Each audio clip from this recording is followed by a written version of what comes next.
For Chicago sailors, the months of May and June bring a general migration of recreational boats from their storage facilities throughout the greater Chicago area to the Chicago Harbor system.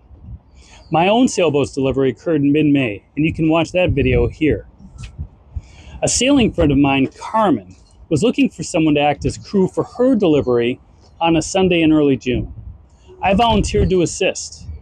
In this episode, I'll share some of the common challenges Carmen and I discussed and face as Chicago sailors and boat owners, while highlighting other aspects of the journey, to include the O'Brien Lock, the route, the storage facilities we saw along the way, and a brief look at the final destination, Jackson Park Harbor. So sit back and enjoy the meander down the Calumet River.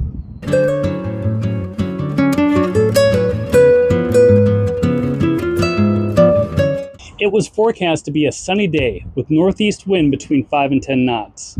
Sailing vessel Callie had been stored at Retner's Marine Services in Riverdale, Illinois, which is 15 miles south of downtown Chicago as the crow flies.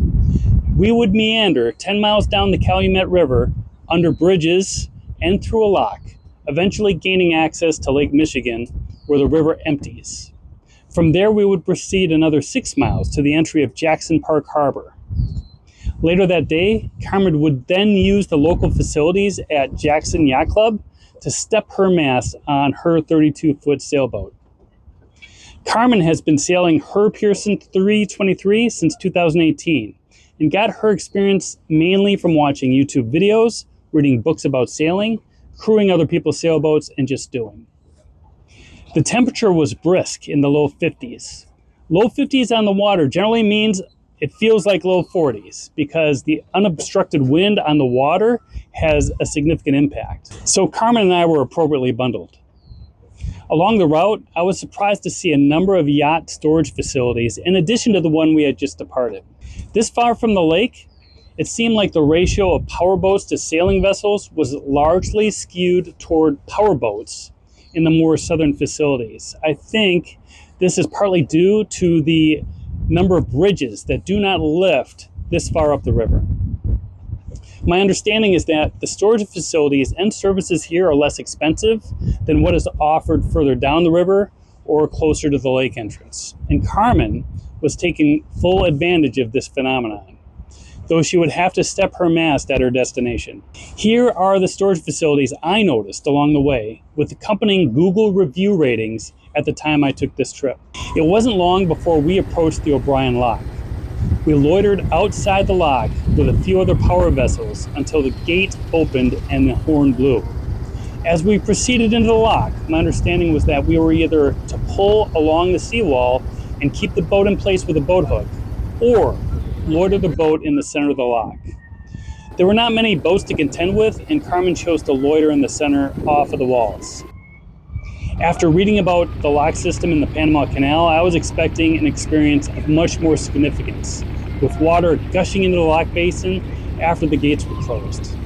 In practice, the change in water level was anticlimactic, and the lock seemed to regulate the water level by simply closing the gate on one side and slowly opening the gate on the other side of the river to let the water level even out. It was simply a waiting game, and before you knew it, the horn sounded and you were on your way.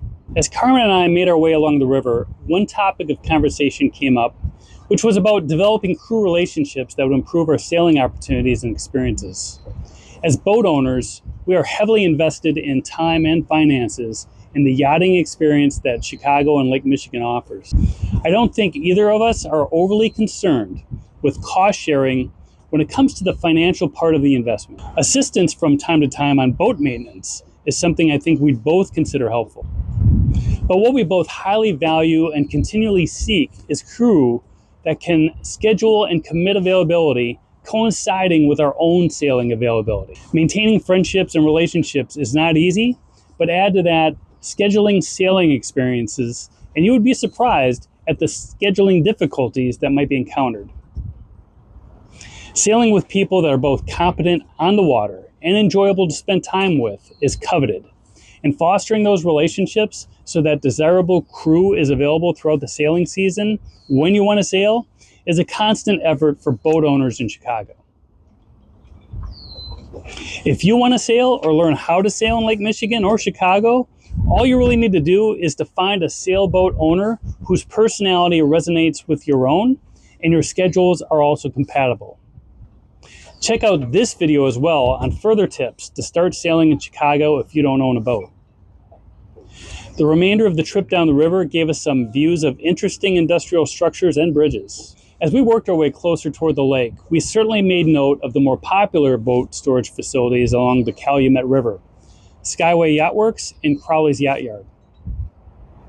The lake was pleasant, though chilly. The wind was around 10 knots with a light sea state. We spent an hour motoring and maintaining a safe distance off of the shore, paying close attention to the location of the shoals along the shoreline, until we approached the harbor seawall and entrance. Working our way through the harbor entrance, the sunny and calm conditions made docking easy.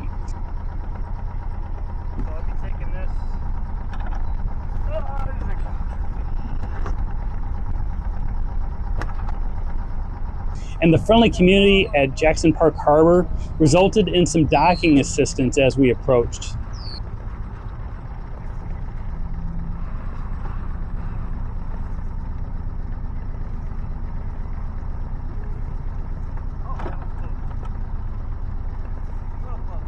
We used the aft spring line to first secure to the dock, and then after affixing all the dock lines, Carmen invited me into the yacht club where we enjoyed a brunch together. I continue to be impressed by the community at the Jackson Park Harbor and Yacht Club. The friendliness and willingness of sailors there to engage with and assist others is noteworthy. It's worth considering this location as a home base for sailing in Chicago, though the harbor does require dredging in order to facilitate a 6-foot keel depth, and the space for sailboats over 36 feet might be limited. I want to thank my current subscribers. I really appreciate your supporting this channel. If you have stayed until the end, please consider pressing that like button. This action, which is free to you, suggests to the YouTube algorithm that this video might be worth introducing to others like you. This is Sailor Eric. Thanks for watching.